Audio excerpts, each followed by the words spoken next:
মাদ্রাসার ছাত্র রক্ত দিয়েছে, 30,000 মানুষ পঙ্গুত্ব বরণ করেছে বিনা অপরাধে কাউকে জেলে ভরার জন্য।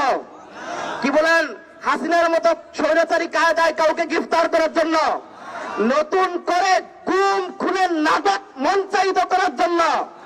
তাহলে কোন অপরাধে আতাউর রহমান বিক্রমপুরীদেরকে গ্রেফতার করা হলো?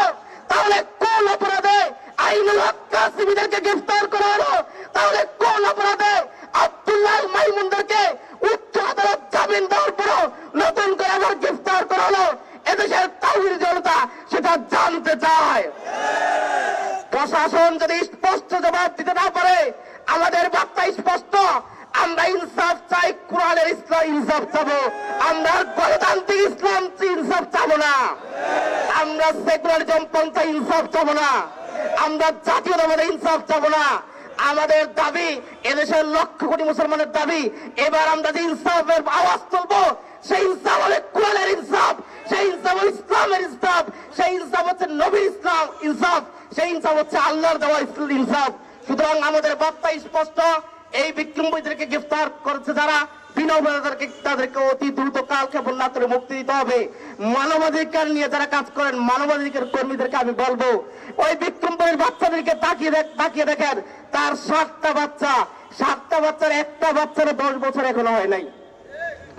এই 7টি বাচ্চার তার বাপের দিকে তাকিয়ে 24 ঘন্টা তারা থাকে। এই 7টি বাচ্চা নিয়ে নিরীহ মহিলা প্রত্যন্ত অঞ্চলে জীবনযাপন করে। একটু চিন্তা করে দেখেন, বাংলাদেশের কোন শাহবাগী বামপন্থার কোন মানুষ যদি এই 7টি বাচ্চাকে রেখে যদি কাউকে গ্রেফতার করা হতো, এদেশের মানবাধিকার কর্মীগুলা পরের দিন শাহবাগে জড়াইয়া যেত। কথা বলেন ঠিক কিনা? বিক্রমপুরীর 7টি বাচ্চা সকালে সূর্য ওঠার পর থেকে ঘুমানো পর্যন্ত তার পিতার দিকে তাকিয়ে থাকে। বিক্রমপুরীর 2 জন স্ত্রী সকালে সূর্য ওঠার পর থেকে ঘুমানো পর্যন্ত তার স্বামী ফিরে আসবে এই আশায় তাকিয়ে থাকে। এই 6টি বাচ্চা নিয়ে তার বড় স্ত্রী যেটা জীবনযাপন করতেছে, তার ঘরের মধ্যে পুরুষ বলতে কেউ নাই। 6টি বাচ্চা নিয়ে একটা মহিলা জীবনযাপন করা কতটুকু কঠিন একটু চিন্তা করে দেখেন।